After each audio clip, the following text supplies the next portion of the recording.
Welcome back, ladies and gentlemen. Game number 2 of this best of 3 series. The 4 anchors and the Power Rangers squaring off. The 4 anchors looking strong in game number 1, Blaze. I'm feeling strong. I've got coffee in my veins, caffeine keeping me going. How you doing, sir? Are you staying awake here on this fine Saturday morning?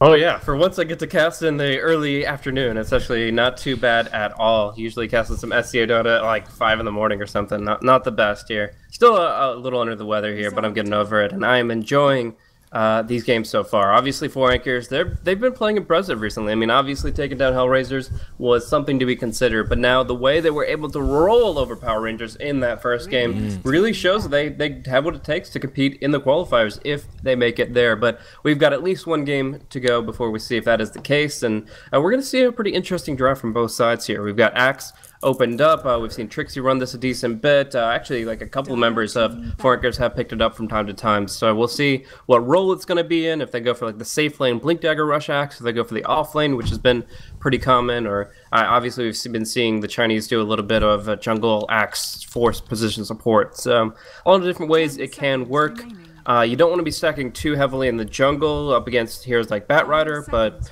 overall, I think that this is going to be a hero that can really set the tone for the game. Give you an amen to that, Blaze. It's a hero that they've been running a fair bit. It's interesting that Batrider is this hero that is ignored a lot of the time. Sometimes he's this 4th, 5th pick kind of pocket strat. This is a great Batrider game. We're going for it. And then you have these other matches like this where teams will all of a sudden just start prioritizing the Batrider in that first picking couplet. He's a hard hero to draft with if the opposition is a team that runs him on occasion, because you don't always want to burn one of your first bans on the Batrider, but in the hands of certain players, he can absolutely take over the game and make your life a fiery living hell. So, Axe and Skywrath Mage, I guess okay heroes to try and deal with that so far. PR get that Venge Batrider opener. I know this is one they like to do. They tend to only pick the Batrider this early on if they can get the Venge in tandem to block that swap from breaking their lasso.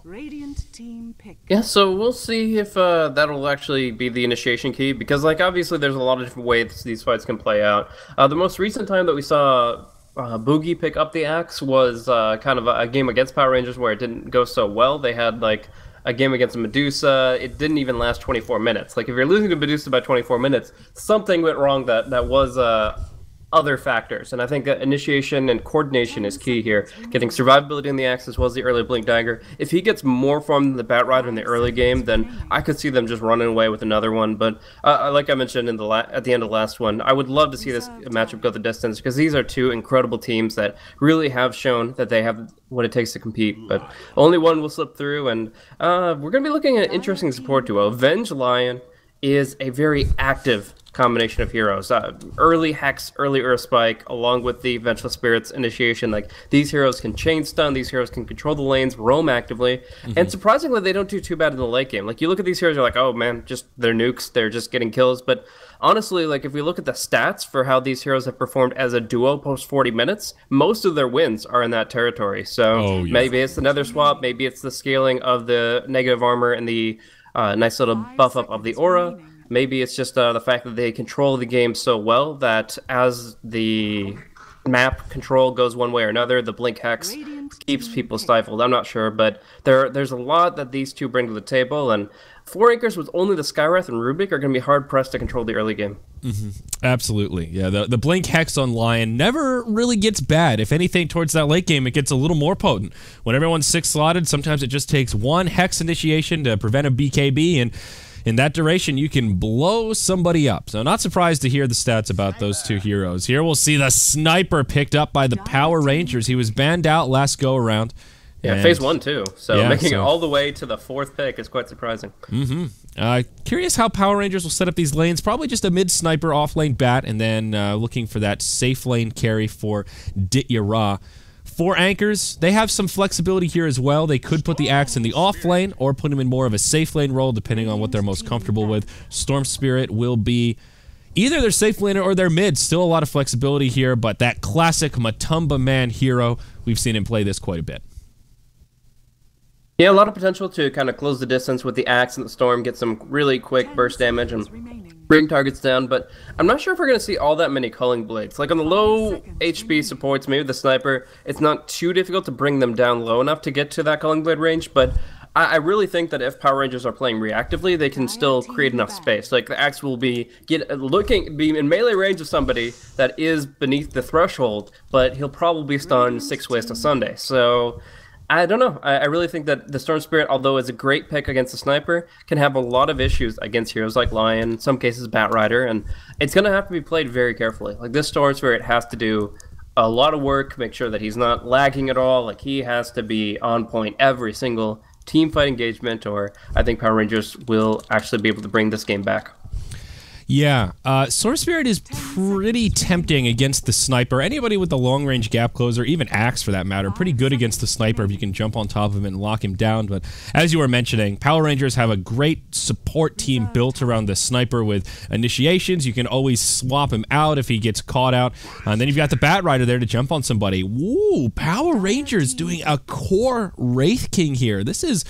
well, do I dare say fun? It's a little bit different. I haven't seen it recently. I don't know that it really falls into the fun category, but interesting to see Dit-Yara trying something a little different here. Yeah, I've seen Dit-Yara run it a couple of times, and it obviously has a lot of potential, but you're going to have to make sure that you get that blink up early as well. Like you're talking about the Axe blink timing, well, the Wraith King might have an even more important one, because this is a hero that can get kited so easily. He's good at killing the Skywrath and the Rubik, even with a move at speed disadvantage. But as far as killing the Storm, like he's always going to need an ally with him. But the cool thing is that even if you get jumped by like an Orchid Storm and an Axe Taunt, this hero doesn't go down easy. He comes back, he has that second life to work with, and overall he's going to be enabling himself to just stay in the fight for a longer period of time. It's also really good if they wanted to go for another Void play. Faceless Void was picked up, of course, last game by our Rangers, and if 4ASC wanted to go that route, then Wraith King would be really good against him. But they've been out the late game heroes, the Medusa, the Slark, the Anti-Mage, so Wraith King in this situation should still be able to carry pretty well. Yeah, I agree.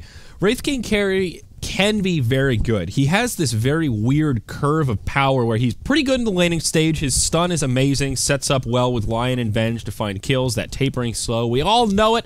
We all know how good it is. It's that mid-game where he struggles, when he's still trying to farm up those core items, still kind of weak. That ultimate has a long cooldown. Then once he gets 2 or 3 core items, he hits level 16, his ultimate is pretty much always available. That's when he becomes very difficult to deal with. A lot of folks like to say, oh, well, just ignore him, don't use the ultimate, but when he's that core with all that farm, simply put, you just can't ignore him. He's doing too much damage. If you do that, he's just going to go ham all over your team. So I feel like for 4ASC, their time to strike is in that mid-game. That's when they need to do some crippling damage and stop that Wraith King from getting out of control. And with a PA pickup, they might be able to do it. Her curve kind of makes up, what's the right word here, kind of sort of complementary in the sense that she's very strong at the time when Wraith King is very weak.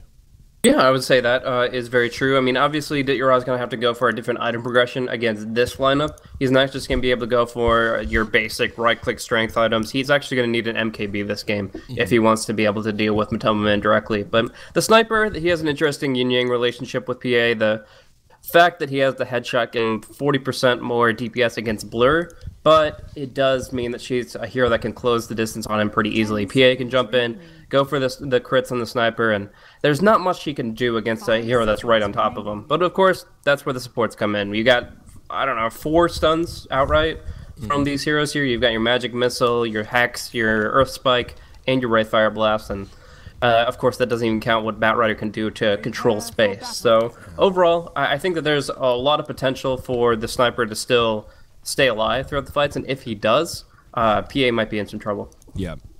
Okay, well, our boy Trixie here. Look at this gentleman changing his tag from Kalu to Trixie. What a nice guy. Finally abiding by the rules our admins have set down. Of course, we're not ticketed, Blaze, so these players can use whatever names they want. It's madness. It's madness. We're trying to control the madness here, and, well, now it's just Matumba Man that's been left behind with his semi-provocative handle.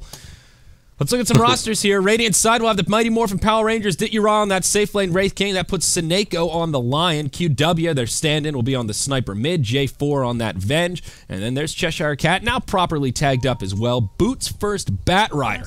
Headed to the off lane, and that little courier bringing him his Tango and Clarity. Oh, it's a little Itsy, the little spider. Thought it was a crab at first, but it is indeed a spider. Yeah, it's actually pretty interesting that Trixie's going to be running on this axe here. I kind of talked about it earlier, and I was looking at his stats. He actually has not played axe competitively in 8 months. He's only played 7 games on the axe, but looking at his pub statistics, he's played like 10 times more. He actually really likes it in pub games, and just bringing that to experience to this game here. But Matumba Matumba man, you crazy I don't know bastard! about that play. Like, he will get the Phantom Strike, and he will survive, but that was a very risky maneuver. You don't generally go to contest ruins against a sniper at level 1 because he has those 3 points of shrapnel that just enable first blood so easily. But fortunately, he does get the Phantom Strike away, and in the end, it just cost a couple of charges from the sniper and a salve from the PA. Still a good trade for PR out of the gate. One good thing for 4ASC is that Cheshire Cat did skill Sticky Napalm there. And Sticky Napalm level 1 on Batrider can be a little bit of a double-edged sword if he gets zoned out hard. We've seen this level 1 skill backfire many a time and lead to an early first blood because he doesn't have that cliff walking. Looks like he will be zoned out pretty hard by Boogie here, and will be a little bit difficult for Cheshire Cat, at least to get things started. He's going to need a Magic Stick as well as Tranquil Boots pretty early on in this lane if he's going to have any stake in it. But of course, he does have the option of falling back to the jungle, so he'll trade hits for now. If Boogie takes too many stacks, then he can back off and the Storm can come forward. So overall, not much risk to the supports, and we see Rubik already making his move elsewhere. He's going for stacks for the axe, helping Trixie out a little bit, increasing his efficiency in the jungle, and this means they don't even need to have somebody on the offlane to get some good experience here. The offlane is completely sacked against the Lion Wraith King combo.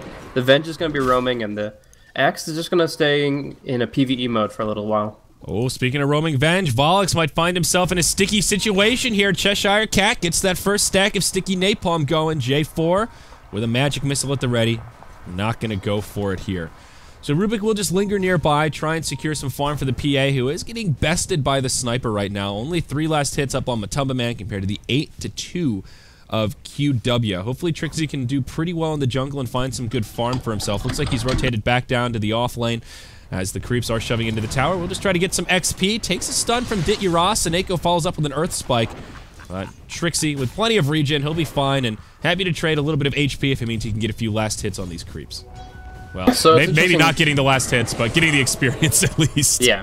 And that's what he needs, just to get more points in the counter helix, maybe an extra point or 2 in the Berserker's Call, and then he can go right back to the jungle. Volix is still being very diligent about these stackings, and we are going to see a triple stack come out for the 4 Anchors Central Dire Camp. So nice.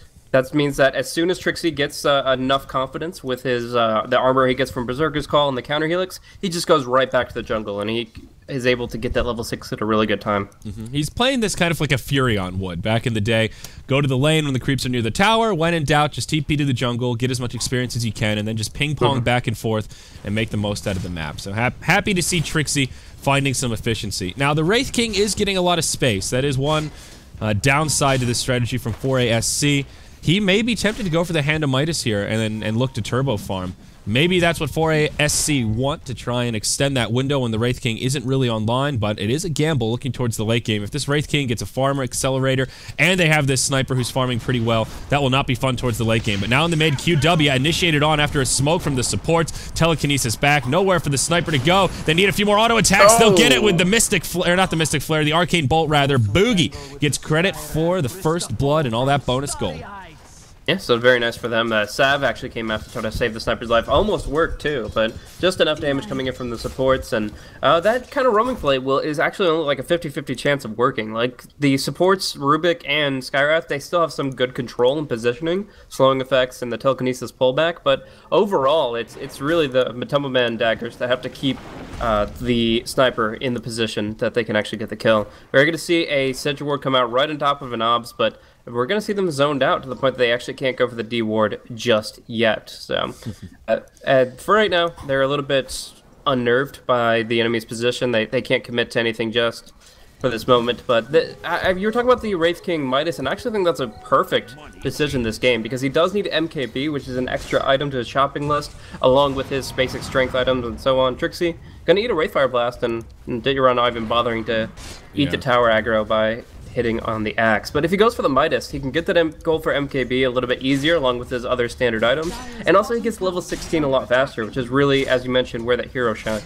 Yeah, alright, fair point. Looks like that could be an option. Gloves of Haste picked up, no recipe quite yet for one Wraith King. Cheshire Cat having a pretty good time as the Bat Rider now. Found 9 last hits for himself. Tranquils are up, and finding halfway through level 4 at the 4-minute mark. Not too shabby. Leeching some decent experience here from the hard camp. And limiting the farm that the 4ASC supports can grab for themselves. Storm Spirit also in free farm heaven, keeping up on point with the Wraith King. Actually, well, quite a few more denies, but their farms are very even. His Soul Ring will be on the way. Thoughts about the Storm Spirit and Wraith King both having free farm? I think the Storm Spirit may come online a little earlier, can start moving around before the Wraith King is really ready to fight, but 2 carries that do scale pretty well with items. Would you say that PR actually have a strong late game advantage if this goes like 45 minutes plus, given that 4ASC have a PA as well as a Storm? It depends on how comfortable Trixie is with the mid to late game axe. Like the Bat Rider, we've seen it plenty of times from Cheshire Cat. We know what he can accomplish with that hero, going with the side through the tree lines and going for a lot of really cool lasso plays. Actually, J4 dropping pretty low in this skirmish, but it looks like nobody's gonna fall. Yeah, Matumba Man will make it out. But yeah, between him and Trixie, like, we know what Cheshire Cat will do with the Bat Rider. Trixie is kind of a wild card here. Like, he's getting good, efficient farm. He seems comfortable, like I said, in a pub sense, but coordinating those big late-game pickoffs, there's a lot on his shoulders. I think it's actually pretty even between the 2 teams, and it just comes down to the farm advantage as well as how Trixie performs. Alright, maybe it'll just come down to the Blink Dagger boys, Bat Rider versus Axe. Who will be more successful in controlling the tempos this game? Both of them have their Tranquils up. Cheshire Cat about 500 gold ahead of the Axe in terms of his quest towards the Blink. He will move to the jungle now, finds a double stack at the medium camp, and gets a set of satyrs as well. So this will be close to his level 7, and a fair bit of gold headed his way. Some TPs going down, Matumba Man invisible. They want Ditya. He is level 6, but has not skilled the ultimate. So I don't think he will here. Doesn't want to waste it. Do they even have the damage to kill him? Any TP reactions coming in? Nope. Okay. Coup de grace will do it. He actually does skill the ultimate. Yeah, I thought they'd have actually rotate some TPs, maybe try to get a turn kill, but no, they just pop the reincarnate. And that's peculiar. Usually you hold that point so that very thing doesn't happen, and you can just take a death and then not have your ultimate on cooldown, save it for when you actually want a team fight. I mean, this is... We'll see how it works out. Maybe they won't gank him again in 260 seconds, but that seems unlikely. Yeah, I mean, essentially, like, it just really comes down to whether or not he dies within the next 240 seconds. I mean, if he avoids that death, doesn't lose anything, and he's right back to where he started and could just kind of play passively for a while, as he does intend to keep farming, then that's fine. But it really just, it is a decision where, essentially, you have to decide whether or not you really want to get aggressive within the next couple of minutes. Yeah. Nymphy... just got his core items up now, getting tricked out with those rings to go with his new hairstyle. Very stylish. What do you think about this Storm Spirit hairdo, by the way, Blaze? I'm curious. Yeah. It's got like the beehive thing. It's like mini Marge Simpson going on. I don't know. I've got mixed feelings. Yeah, like overall, like it doesn't like seem to fit the character's profile. Like you look at his hat and it's all like shiny and blue, and then you look at this guy and he's missing something. Like there's a lot of sheen that just isn't in the whole head region. So yeah, I'd say it's a little. It looks like he's just got one big dread in the front. That's what I like about it. Yeah, that's cool. He's on the that portrait, like anime but you can't hairstyle. really tell that on the higher perspective. So he's tricked out with his rings, just picking up his power treads, getting that baseline of items. We'll see what he moves into. If he feels like if first item Orchid is an option here, maybe he'll look for a Bloodstone.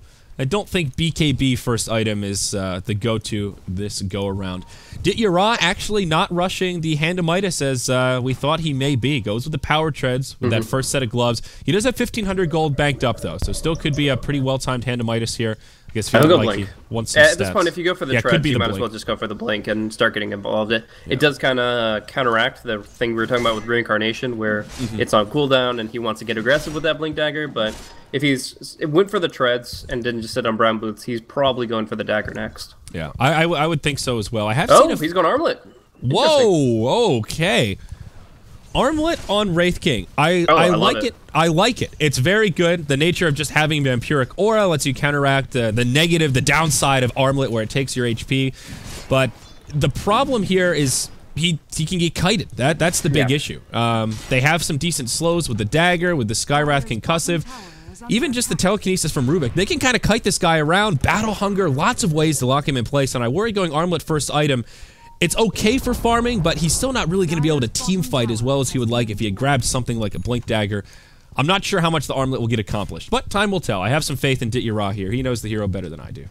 Since he has Vampiric Aura built in, I would consider it kind of a farming item. Like you see a casual Yasha pickup to enhance farm rates for agility heroes. Well, the armlet could do the same thing for strength heroes. As far as team fights, you're absolutely right. Like he's going to get 3 or 4 autos off at the most.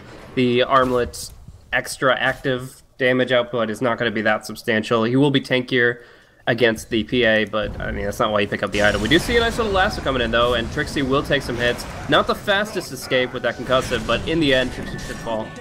Yep, down he goes. Lion will be the one that gets the kill here. Volix and Boogie still nearby, trying to do a damage they can. Finger comes out though, now a double kill for Seneko. Underestimating the power of the Lion a little bit as he dings 6. It will be a 2-0 trade. Well, not even a trade at that front, just a bloodbath. PR get on the board, and well, now this Wraith King, #1 on net worth. Yeah, and this is very different than what we saw in Game 1. In Game 1, it felt like 4 Anchors just had PR's number as far as movements across the map. They knew where the supports were at any point in time, they knew where the offlaner was going to be, and they were able to get aggressive at the right place at the right time because of this game sense. They were able to read PR's movements. But in this case, they were very clearly caught off guard in that situation. They thought they had more than they did, and it was quite unfortunate. We do see Lion, actually, will be picked off, most likely. We do see, there's just a concussive slow and the ball lighting forward. He's going to be going down, and actually already exhausted the finger. So, I mean, it's not like he's wasting kill time, but it is going to be another nice kill for the PA. She's building up her early gold and could go for the Drums of Endurance or just leave it as a casual bracer. Yeah, a couple of options here from Matumba Man. He could look for a farm accelerator himself. Something like the Battle Fury is definitely an option, but based on how 4ASC are playing, I think they want to get combative. More like that Drum, HOD, Aquila kind of a style will probably suit Matumba Man a little bit better here. Maybe move into an early Basher. BKB, certainly an option on that front. Now the Blink Dagger comes out onto Trixie. Certainly did not win the race against the Bat Rider, but still has it at a pretty acceptable time. Sniper still farming away in the mid. Will pick up his Mask of Madness to go with his Phase Aquila. And there's that completed armlet now on the one true king. Dit-Yara moves into the jungle, and seems you're right, Blaze. This will be his farming tool instead of the Midas. Yeah, so just building up the neutral camps. Essentially, it just means the Bat Rider can't be as focused on farming the Radiant jungle. He has to be ganking. But other than that, it's going to be nice overall farm for Dit-Yara. It's going to essentially give him the same golden experience for now that the Hand of Midas would have, as far as, like, because he's farming that much faster. And later on, he's actually going to be able to fight with that extra damage and health. So right. I really think it's going to be strong. A nice thing about it on Wraith King, other than the Vampiric thing, which we've already mentioned, and the simple just self-sustainability, is the fact that he gets to use that benefit twice over with the armlet. You get the 25 strength buff 2 times over. Smoke on smoke action here. Cheshire Cat gets a lasso onto Trixie, but Nemphy's there to counter-engage, and the Bat Rider will be the first casualty of this fight. Not over yet, though. Seneko on his way in. Earth Spike onto Trixie. Finger cooling down in about 8 seconds. Assassinate from long range. Won't be enough to bring down Trixie, but now the Magic Missile. They've got the damage. Vens gets the uphill auto attack. Boogie now stunned up by Dit-Yara. He'll get brought down. The Wraith King will get credit for this one. A 1-for-2 trade. PR get the better of it once more. Should they go rush right now? I kind of feel like with the armlet, with the Vampiric Aura, you could almost look to go for Roche. You've got 2 points in your Wave of Terror. It's not the riskiest thing. Obviously, the Storm would look to heal as soon as they saw it happening, but if you just had like a ward up on this high ground cliff, I actually think that would be a reasonable way to approach the next minute or so. Yeah, I think they could certainly handle it. I mean, Axel, the Blink Dagger makes it a little scary. Storm has some power around the pit, but in general, that seems like an acceptable risk to take, given they have a pretty sizable lead. Upwards of about 3,000 net worth, 2,000 experience. It's only 4-3 in hero kills, but they're working this map a little bit more effectively. Wraith King and Sniper topping the net worth chart this early on. Always something scary.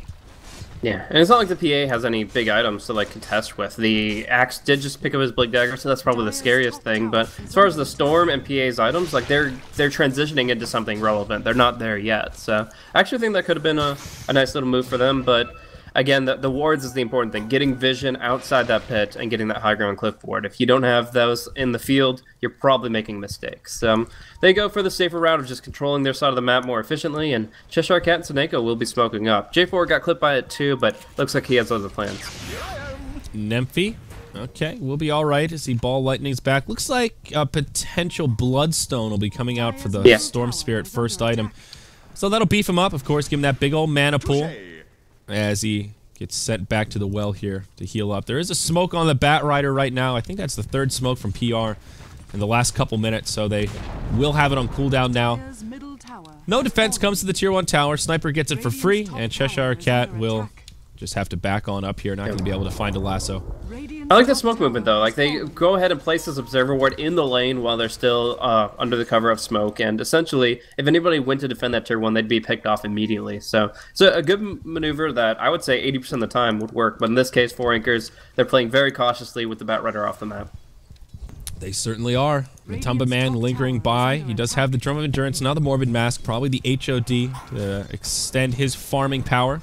You know, I did see a Mask of Madness PA the other day. It worked out well, but was definitely a little strange. Yeah, I don't see that working here. There's just too much stun. I mean, if you have a BKB, maybe you can rely on it, but no, it's got to be something a little bit more survivable. Vlad's, Helm of Dominator, both fine. Yeah, no, in the game I saw, it was like a jungle turbo farm. I don't want to invest in Battle Fury, but I want something that will really accelerate my farm. So in that case, it worked well. But if you need to fight against all these stuns, yeah, I think you hit the nail on the head. BKB is the missing element that makes that whole thing viable.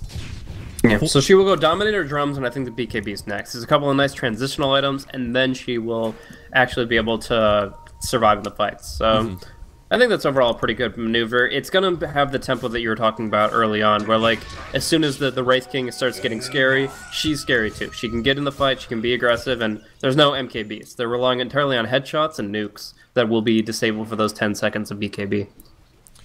Well, we've got a rotation from the Power Rangers up towards the top lane. Cheshire Cat, Firefly on, looking for a target to trap inside of the Fiery Lasso. No Force Staff yet, so has to be a little bit careful about how he initiates.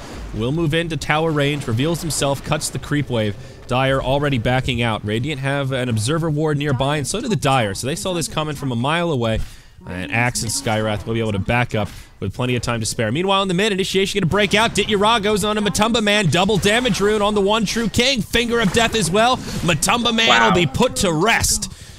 Wow, that is rough. 5-3. Another one for the Power Rangers. Yeah, that's pretty insane. A little bit unfortunate for the PA. She didn't like get as many invades as you would hope. Trixie! Oh no! They catch him in the lasso, and they bring him down. Now the counter initiation. They find QW. The swap, not enough to keep him alive. Now J4 in the danger zone, caught in the telekinesis. He'll definitely fall. Bat Rider lingering nearby. But in comes Dityara. He's got a Blink Dagger, wants to show it off. He'll go in onto Nemphy, finds that kill, but can they get another? Volix on the run. Blink up in about 2 seconds. And yeah, he's not getting out of this one. Seneko rendezvous with the team, throws out the Hex, and Dityara doesn't even go for the kill. He says, you guys got that one. I'm just going to work on these trolls here. I got to get back to farming. A huge fight for the Power Rangers. 2 for 4 overall, I believe. And, yep, that's another big one. Yeah, so I mean, the Wraith King really getting involved now. The Blink Dagger, the Armlet, just allowing him to do so much, and with that double damage rune, the luck on that one, you actually, because it's base damage that you get from the Armlet's active, it gives you 25 strength there. You get a nice bit of health, which you could take advantage of at 2 times in a fight via Reincarnation, but in this case, the double damage rune multiplies it 2-fold, and that's what allows him to get the PA kill. So... Yep. 4 down for 4 anchors, and the 5th one falling a long while after, but I mean that's putting it where Power Rangers are just so far ahead in this game. They get the Blink Dagger on 3 heroes. The Avenge is going to get to level 11 pretty quickly, and from there it just gets... we're going to see kind of a remake of Game 1, but the other way around, where 4 anchors are the ones scrambling for farm and getting picked off all across the map. Yeah. We're getting to that point, not quite insurmountable, but 5,000 golden experience at 18 minutes. It's a pretty sizable lead. Volix will get initiated on in the bottom lane. There's a sniper nearby, pumping his gut full of lead as the Rubik ticks down to a fiery death. Cheshire Cat will get credit for that one with the flame break there to finish him off. Force Staff is now completed. Just keeps getting worse for the 4 anchors. This Bat Rider really controlling the tempo. The Blink Hex right here on top. This is going to be so good. Can they find it? There it is. Blink Hex. Nemphy's a little fishy. In comes Dityara, the line stun from Seneko. Finger's still on cooldown. They don't quite have the damage. Nemphy will ball lightning away. Ah, man. If they just weren't able to get their spells off perfectly without having to worry about that silence, it would have been so much easier. But they had to stack both their stuns because they didn't know who was going to get hit by that Ancient Seal. So, really good kill opportunity on the Storm. Would have actually delayed his Bloodstone with that recipe still not picked up. But mid lane, we're going to see Matumba Man take a hit. He's got a DD rune, though. You might not want to man up against this. The Sticky Napalm slows his turn rate, but No, he's just running. He's got to run now. Away. He tried to man up. Long range, but yeah, there you go. They get J4. He went to man up on the Bat Rider, almost brought him down, but J4 was there. Now Seneko goes in, long range zip from Nemphy. 2-0, going the way of 4ASC. Yeah. Oh, that was a mistake on accounting mana. Like, he thought he had more with the Earth Spike, but that second point in the ultimate actually costs a lot. That's 420 mana for the Lion's Finger of Death, and it is not the easiest thing to combo up with the lower mana pools. Like, he needs maybe a Capital Null Talisman, or at least the Magic Wand complete, before he's able to really combo those spells without mana draining. Yeah. Wraith King now up to 2,300 gold. Hasn't picked up anything since the Armlet Blink Dagger. We'll see what he moves into next. Something like Maelstrom could be pretty good here. That Mjolnir buff, very strong on a hero like Wraith King, who's up in the front lines, taking a lot of damage. Axe has himself an Ogre Club. I reckon that'll turn into a BKB following the Blink Dagger he's picked up. I feel like this Axe has been very quiet this game. Trixie has not really controlled much. He's farmed a lot. His net worth is middle of the pack, not too bad, but has not really assisted in setting up too many kills. Alright, and the Dire Ancients, they've been eyeing this one for a while. They've had a Radiant Observer Ward here the whole time, but Tumman slowly farming the Ancients, but it was a double stack, and it takes a little while to bring down. So going for this last creep, he's going to get gone on 1v4, and there's no hope for you, my friend. Alright, Matumbo, assassination. Yeah. That's unfortunate. But we saw the vision, this ward right here, making it an easy kill. 4ASC should be privy to it and thinking about a counter ward up in that area. But with PA dead, PR move right into the Roche pit. We talked about it earlier, now feeling like this is a better opportunity. There are some tier 2 towers that 4ASC could TP to try and contest this. Seems they won't do so without their PA, who does not have a buyback. And this should be a free Roche.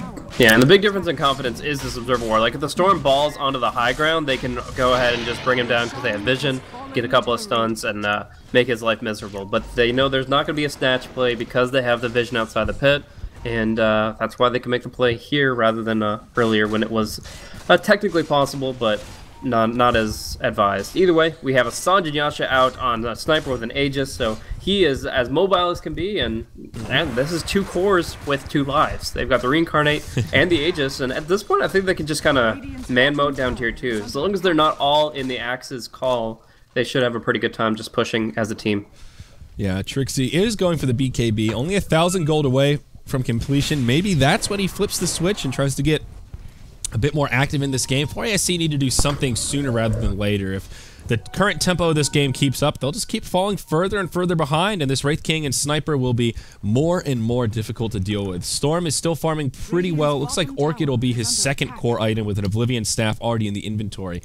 But the sooner they put some pressure on this Wraith King, the better. Now up to 3,600 gold. I mean, he could just be looking towards something like an Abyssal Blade and just go for raw control, beef up a little bit. Yeah, whatever he goes for next, he's very quickly approaching that point where this hero is not fun to play against. Already level 15, and that next core item on the horizon, Blaze. I think it still has to be the MKB, just because he needs to make sure that he's doing as much damage as possible to the PA. Since she's about to have her own BKB, at that point you can't rely on your spells. Only the lasso and the swap can control the PA's position. That's true. That's true. And you just need the right clicks to do work. I was thinking Mjolnir may be a way to deal with PA's evasion without having an MKB, but as you pointed out, the BKB counteracts that, which she'll have pretty soon. So yeah, maybe you're right. Maybe that's what he's pulling up for. Time will tell, but the core argument is the same. This Wraith King is farming out of control, and so far there's no sign of that letting up. There will be some tower exchanging. 4ASC taking out the tier 1 in the mid, and Power Rangers taking out the tier 2 in the bottom. Glyphs coming out for the Radiant. Are they going to come back to make a defense here? Will they try to take the tier 2 and come in? I mean, it's nice to get the freebie, but they're just going to be able to blink out here. Nothing's got a double damage turn if he wants to go for a quick engage. The Hex is not off cooldown, though, so he's probably afraid to make that play. Yara blinks in, tries to initiate, does slow down Volix enough that Sniper's able to close the gap and find a pickoff. So they at least get one out of it. Yeah, but they traded for a tier 1 tower. So essentially, they're happy to lose the Rubik for the tier 1, but they're very upset that their tier 2 goes away for free. So all that comes down to not too much. The map controls, position, and it doesn't really change for a while. Like 10 minutes from now, when the next Roche engagement perhaps happens, they'll probably be regretting that they don't have a tier 2 on bottom lane, but overall, I think 4 rankers are in pretty much the same state of affairs, and I'm curious how well this Orchid really does in the next fight when Nemphy does pick that one up. Like, it's good against, I guess, the Bat Rider before the BKB comes out, the Lion otherwise, but overall, like I kind of feel like it's the wrong timing for the item. I agree. I'm not sure exactly what it's going to do here. I guess it's good for locking down the supports so they can't throw out their stuns if you initiate on them. We'll hold that thought, though, as Trixie now initiated on by the lasso. He did get his BKB newly delivered, but won't even get the opportunity to use it. Locked down from start to finish. Bat Rider gets another kill up on the scoreboard. PA's BKB also on the way for delivery. I believe the rest of it is sitting on the courier. Or, well, it was. He had a recipe... Yeah, I don't think he has the last piece, though. Oh, oh, I was looking at the Radiant Courier. Derp, yep, he's just waiting on the Mithril Hammer. Almost there. I confused my Lieutenant Squawkins for Itzy the Spider. How could I do that, Blaze? I don't even know, man. Those two, so far off, it's not even funny. But so another Tier 1 for Tier 2 trade, though. 4ASC at least getting something out of these trades to help their bottom line, but PR very happy to now be knocking on the front door of the base. This Tier 3 tower down to half health already, with very little effort from PR. This is very low-risk sieging here. And looks like it will be the MKB, as you pointed out. Demon Edge now in the inventory of Dityara. Volix comes in, stolen Wraithfire Blast, tries to put it onto the Wraith King, but he just blinks to safety. Yep, no problem. He'll regen a lot of that HP up. Although he has a lot of HP to heal. He has the casual regen from the Armlet as well as Urn of Shadows. He's going to be perfectly fine to just go back and lifesteal on the creep wave down bottom. But it looks like the Aegis for QW might not be used to full effect here. Like, obviously, the threat of the Aegis made it so that the Axe and Storm weren't as confident jumping in. But we are going to see a timeout here in about 20 seconds, and that's the reason they retreat. They maybe could have stuck around just another creep wave, try to finish the Tier 3, but overall, they don't want to risk even the Reincarnate from the Wraith Kick, because as soon as that's popped for AFC, at least they have a leg to stand on. We see the jump in. Ooh. Storm goes in onto Seneko. Matumba Man follows up, but he still gets off the line, so it even drops a finger. Trixie throwing some dunks out left and right. They trade Lion for Storm Spirit. Not quite what 4ASC had in mind when they started this one off. BKB Trixie will stay okay through the lasso, but it expires, and so does his life. QW getting credit for that one. As soon as this sniper joins the party, the damage just increases by orders of magnitude. 14-8, another great exchange for the Power Rangers. 1 for 2, conceding only a support for 2 cores on the side of the Anchors.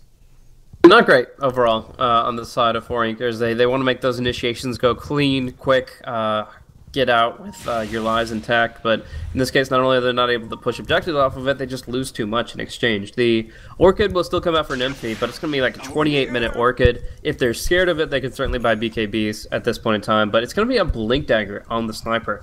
We're talking about the Juggernaut being able to avoid Chronosphere and maneuver with his Omni Slash. What do you think about Blink Sniper? I think he's pretty good. He's got the long range, so he can do some pretty cheeky stuff if the time is right. Whoa, J4 Matumba Man. And a kiss in here in the mid. Matumba Man pops an invisibility rune. They already dropped 1 sentry. They don't have another. I think Matumba Man will be fine for now as PR group up as 5. But yeah, if there's a tree line nearby, he can do cute stuff where he blinks into the trees. He can still lay in a lot of damage from the side. Gives him the ability to disjoint, you know, stuff like a stolen magic missile, what have you. I think pretty good here. He's gone for a pretty squishy build. He has the Sanjin Yasha for some extra HP, but that enhanced mobility, great on Sniper, great on Dro, and all those kind of glass cannon-y type carries. Yeah.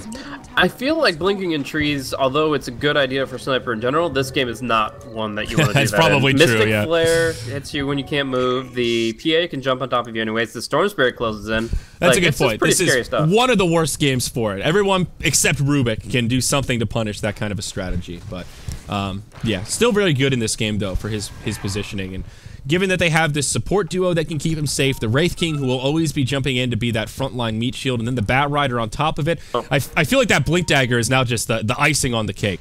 Did he sell it? It looks like it, unless it's sitting on the courier. No, I think he just decided to mess with us a little bit. Picks up the Blink Dagger and he's like, nah. And then he decides to go in Ultimate Orb. Looks like Scotty is where he's going to move into now. Trixie again, caught by a lasso, pulled right into the enemy team, and BKB not going to save you from that one, Trixie. 1-6-1. This Axe pick, I think, is officially a backfire for the 4 Anchors. Even though Trixie is the Sea Captain, he is becoming the anchor in this game, Blaze. Most definitely. But, yeah, it is going to be I have Scotty, and he's not going to... Like, you could go for a play where you disassemble the SNY and get a Manta very quickly, but it's not really changing how the game plays out very much. So I think the Scotty is the right way to go about it. We talked about Mask Menace Scotty last game. Similar build-up, and similar benefits here for the sniper. But yeah, I think the MKB is that turning point. Zyori now very confident marching the top lane. Yeah. And they even have the ward in the base. Tier 3 tower down very low. There is a dire glyph to buy him a little bit of time, but it couldn't come out soon enough. Will delay the last hit on the tier 3 for now. Zyori on the front lines. No way to burn his mana, so he will have 2 lives here. Tier 3 tower goes down with ease. And now Zyori, look at this positioning from PR. Wraith King in the front lines, QW down low, just laying in the shrapnels, laying in the auto attacks, and the rest of the team just ready to counter-initiate, hoping they'll blow some big cooldowns on Zyori so they can swap him out, hop in with a lasso to lock down the cores. They get the ranged barracks, now the initiation onto Zyori, Seneco's right there, Hex onto Matumba Man, Nemphy going in on the back line, the zip, that's his entire mana pool. J4 getting low, QW as well. Trixie gets the first kill of the fight, but it'll cost him their PA.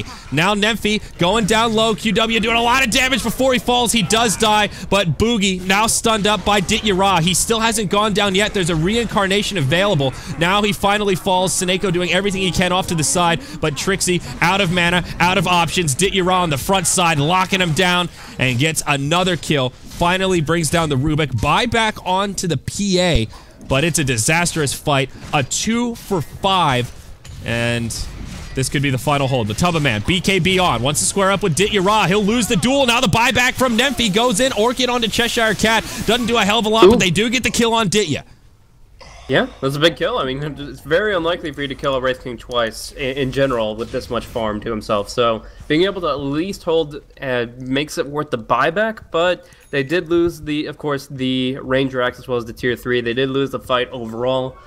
It's just so hard to actually close distance on the target you want. And when Scotty comes out for Sniper, you can't even make the initiation play that we just saw. Like, they went and they did a lot of damage to the Sniper initially because of the Skywrath Mage and the fact that Sniper doesn't have a BKB, but the swap nullifying a portion of it, along with the fact that he's about to build up the Eye of Scotty, this is going to be a Sniper who can tank through that, and from that point forward, foreigners don't really have a game plan to fall back on. But they will go for the Roche here, and if they can get this one quickly enough, it's going to be insane. Lion looking to jump in with the Invis. Yeah, here we go. He scouts it out. This is a big risk for ASC, but they're in that state where they need to take a risk. Without a Wraith King, they could still take a good fight here. Cheshire Cat hops into the pit, but Trixie initiates onto J4 on the backside. Wow. Cheshire Cat goes down right away, and they will repel this counterplay from the Power Rangers. Boogie takes an assassination, but still plenty of hit points to spare. This will be a Roche for the Dire. Matumba Man, not the one to get the Aegis. It will go to the Storm Spirit. This could be a beginning of a comeback right now. I mean, obviously they didn't want to lose their Ranger Axe in order to get to this point in the game, but here they are 32 minutes in where the PA actually has a decent 9-second BKB. They just picked up the Aegis, which is a great insurance card for the Storm to go more aggressive, and the Rubik just stole another swap for a while, so that's going to be another initiation tool that they have to find another pick. At this net worth disadvantage, like, these are the things you need in order to just bring it back. And I still feel pretty confident in PR's team fight overall because the Sniper and the Wraith King are just so big. But, I mean, if there's any chance for foreigners to bring it back, they needed to take these steps. Yeah.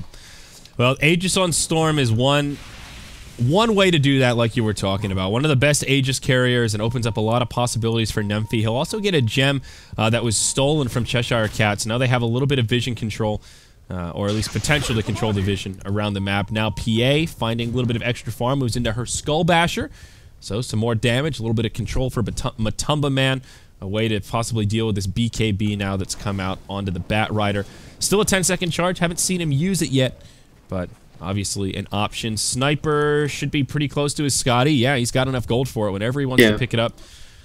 So things still looking good for PR. The moment, so he wanted to wait for that to take it to the secret shop. It's just very inefficient to make your way all the way out, far away from the places that the creeps are, and to actually finish that one off. So finally the respawns, he'll have the Scotty, and 2200 banked up as well. I mean, late game progression, data list isn't too shabby. Any attack speed, so probably finishing the Mjolnir would be great.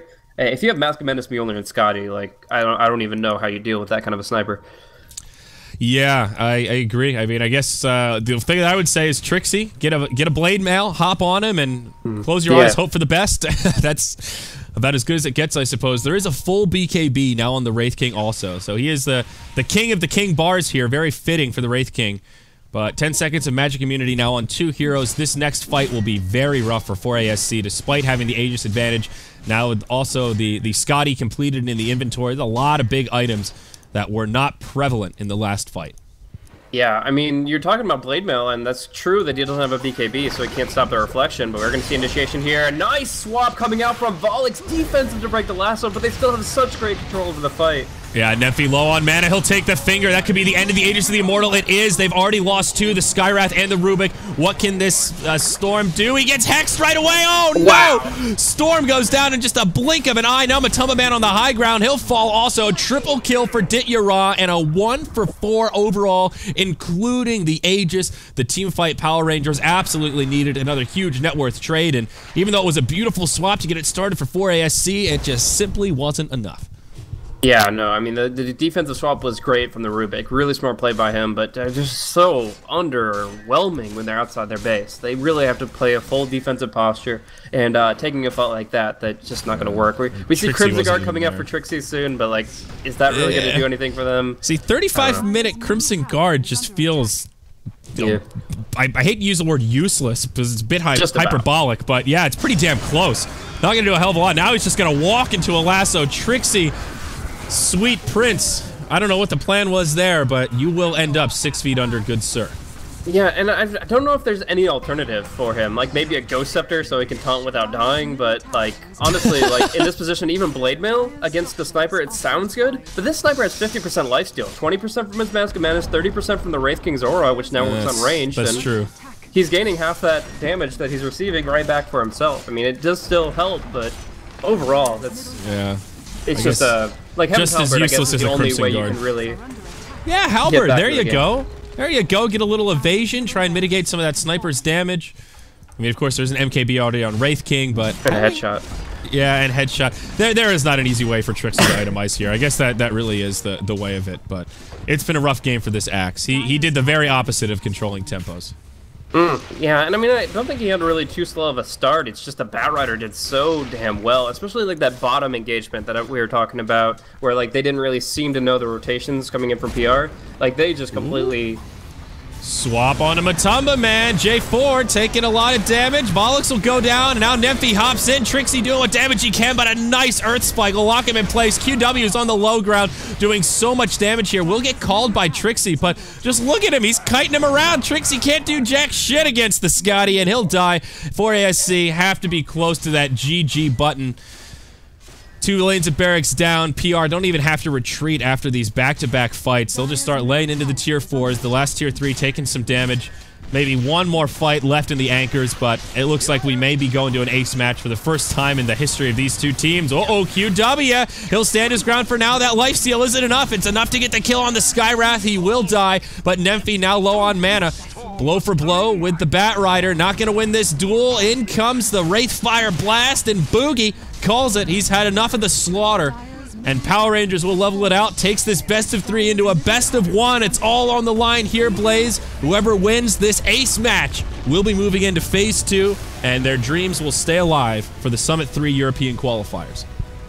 Yeah, and at this point, you have to wonder what 4 anchors are considering to bring into this next game. They're probably worried a little bit about this Batrider. The way that it was able to run circles around them was very problematic, and the fact they were able to open it with Venge gave 4ASC very few options with managing it. So I think that early ban on Batrider might be the key. The Sniper, the Wraith King, they certainly hurt, but it was the fights and the tempo that PR brought with those initiation heroes that really made the difference. Mm-hmm. Absolutely. So sit tight, folks. We've got another game coming your way for our opening series, and there's a whole nother semifinals best of 3 set to get underway coming up after this one completes. So big Dota 2 on the docket today. Phase 1 of the European Summit 3 qualifier will be completed with these best of 3s. I'm Zyori. He's Blaze. Thanks for joining us, and stick around because we'll be back after this break.